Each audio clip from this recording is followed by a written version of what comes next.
Beb, ito na yon. Matagal nating ipinagpanata at isinangguni sa ating Ama. Hindi natin kaya. Pero naniwala ka sa akin at naniniwala ako sa iyo. Higit sa lahat, naniwala tayo sa Kanya na magtatagumpay yung ating pinagpapanata.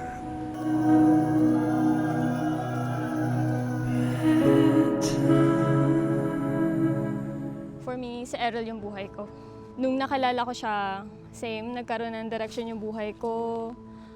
Bumalik yung faith ko sa Ama na nawala na din noon.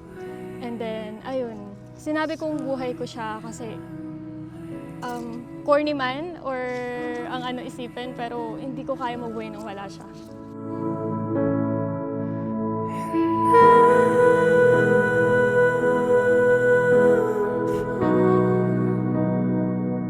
Hindi ko ma-imagine yung buhay ko nung wala ka ngayon.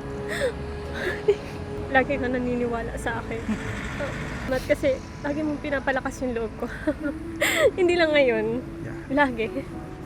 Happy anniversary. Happy anniversary. I love you Beb. so much.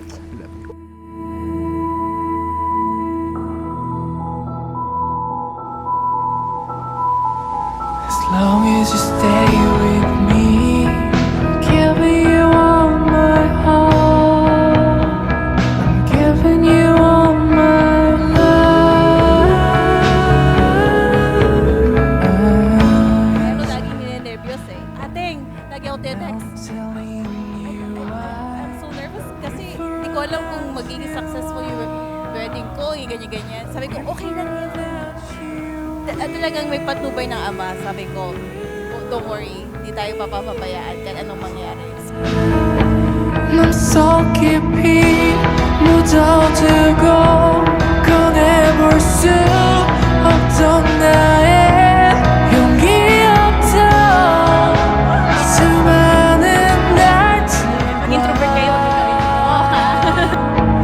너무 가까워 더 몰랐던 잊혀진 너의 시간들을 마주하며 안아주고 싶어 In a beautiful Ano yung happy moments para sa akin? Nakasama ka? Hindi yung mga moments na pinuntahan natin.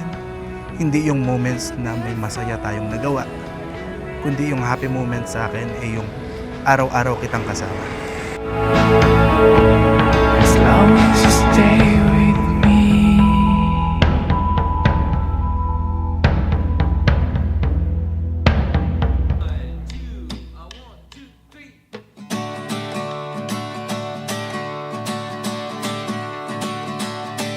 This thing I call love, I just can't handle it. This thing I call love, I must get around to it. I ain't ready.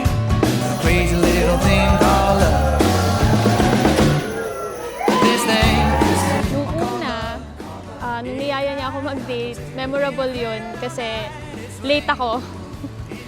Nakalimutan ko na may date kami. At ako yung unang lalaking napili niya sa buhay niya. Lucky.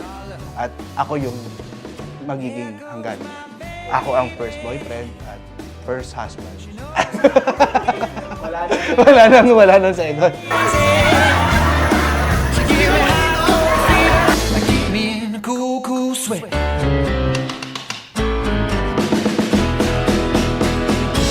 I gotta be cool, relax, I get on my tracks, take a backseat, hitchhike, and take a long ride on my motorbike until I'm ready. Crazy little thing called love. Nag-propose siya ng birthday ko.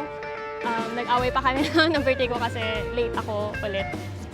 So yung nakuha ko na yung blessing ng family niya, yung birthday niya, sabi ko, try natin kumain ng masarap naman at medyo formal dinner man lang. Nung pumayag naman siya at wala siyang idea kung anong mangyayari. Ang ginawa ko noon, nag-print ako ng 2 papel and kung ano yung nauso kasi, yung pipili ka kung ano yung gagawin natin, what to do next. So, may 2 akong papel na pinapili siya. Pinapili niya ako dun sa 2, I think letter. Tapos kung ano yung mapipili mo, yun yung gagawin ninyo. Nagulat ako yung napili ko, yung preliminary. I just